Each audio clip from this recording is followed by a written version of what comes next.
और आपको ये भी पता है कि पिछले राज्य में जो थानेदार बन रहे हैं उनके पेपर लीक हुए थे। 78 थानेदार जेल के शिक्षों में इसलिए है कि पिछले राज्य में मैंने आपको साथ लेकर लड़ाई लड़ी थी और आपने मेरे को भरपूर सहयोग दिया था। इस मौके पर मैं दौसा के ही नहीं, राजस्थान के सारे जवानों का आभार प्रदर्शन करना चाहता हूं कि मेरे को ताकत दी, जिसका परिणाम ये हुआ कि राज बदलने के बाद जिसने पेपर लीक किया वो जेल के शिक्षों में है, चाहे वो आरपीएससी का आदमी हो, चाहे वो थानेदार हो, चाहे कोई छुटभैया नेता हो, एक को भी सड़क पर नहीं घूमने देंगे। जिन्होंने जवानों के साथ ठगी की है, छलावा किया है, अत्याचार किया है, शोषण किया है, डॉक्टर किरोड़ीलाल के प्राण में तब तक तन में प्राण है, तब तक मैं जवान और किसान के साथ खड़ा हुआ हूं। मैं कतई बर्दाश्त नहीं कर सकता कि मेरे किसान के खेत में जहर डाला जाए। मैं कतई बर्दाश्त नहीं कर सकता कि मेरे किसान को घटिया क्वालिटी का बाजरा का बीज दिया जाए, गेहूं का बीज दिया जाए। और आपने देखा होगा कि मैं चारों ओर राजस्थान के हर कोने में घूम घूम के किसानों को उत्तम खाद, उत्तम बीज, उत्तम पेस्टिसाइड दिला रहा हूं। और जिस अधिकारी ने लापरवाही की है, 11 अधिकारियों ने लापरवाही की थी, मैंने 11 के 11 को सस्पेंड करके घर भेज दिया। जाओ, तुमको नौकरी करने की आवश्यकता नहीं है। जो भ्रष्टाचारियों से मिलकर हमारा किसान का शोषण करे, किसान को बर्बाद करे, उसको नौकरी में बर्दाश्त नहीं किया जा सकता। ऐसे ही मैं जवानों को कह के जा रहा हूं, मेरे विभाग में बहुत योजनाएं हैं। आप लोगों में सबकी नौकरी नहीं लगने वाली है, मैं कह रहा हूं आपको, सबकी नौकरी नहीं लगने वाली है।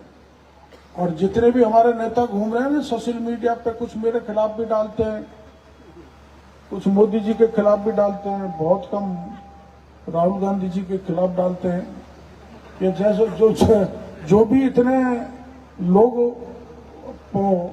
पगड़ी बांध के नेता बनना चाहते हैं, सब नेता नहीं बनेंगे ना। आप सब नेता बनोगे, पर जिनको नेता बनना है उनको कैसा बनना है? डॉक्टर किरोड़ीलाल जैसा नहीं, लाल बहादुर शास्त्री जैसा, जिसने जय जवान जय किसान का नारा दिया और जब वो इस दुनिया से गए और उनकी जेब को टटोल गया तो एक देश के प्रधानमंत्री की जेब में 220 रुपए निकले।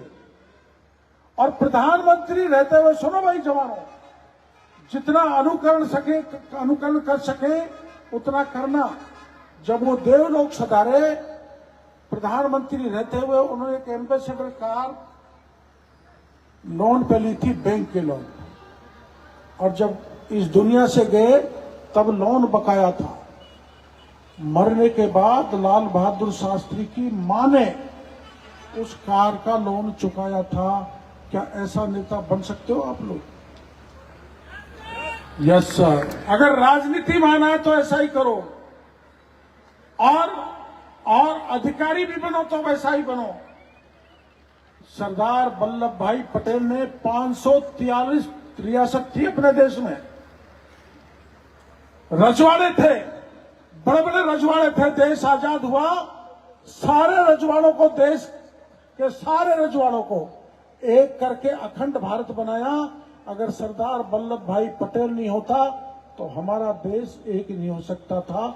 नेता बनो तो सरदार वल्लभ भाई पटेल जैसे बनो, और अधिकारी बनो तो ऐसा बनो, कैसा?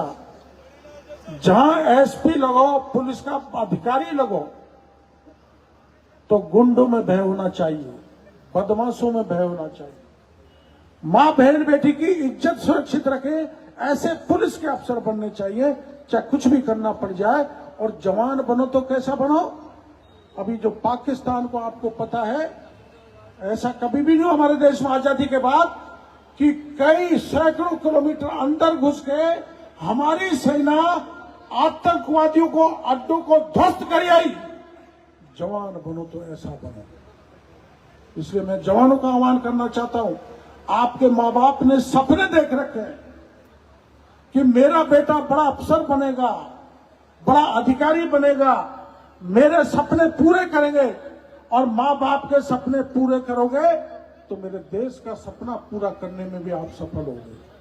यहां डीपीएल ने अपना आयोजन किया है, छठा आयोजन है।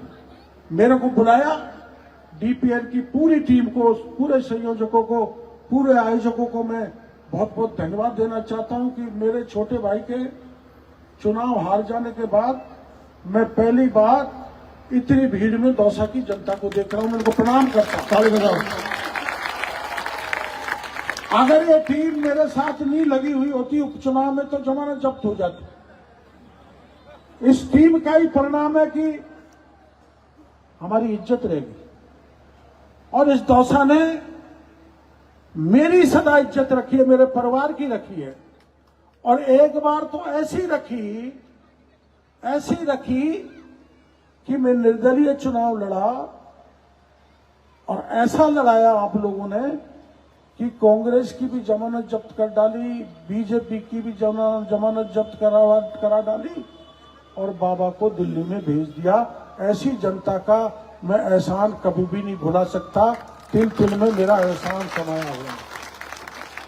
और देखो, मौके तो आते रहते, कभी जीत कभी हार। इसलिए दौसा के जवानों को, भाइयों को कहना चाहता हूं, मेरे पर आपका सबसे ज्यादा हक है, क्योंकि मेरे को ऐसे समय में आपने एहसान किया था जब मेरे को पार्टी से निकाल दिया था। मेरी निर्दलीय 1,46,000 वोट से जिताकर संसद में भेजा और राष्ट्रीय पार्टियों की जमानत जब्त की।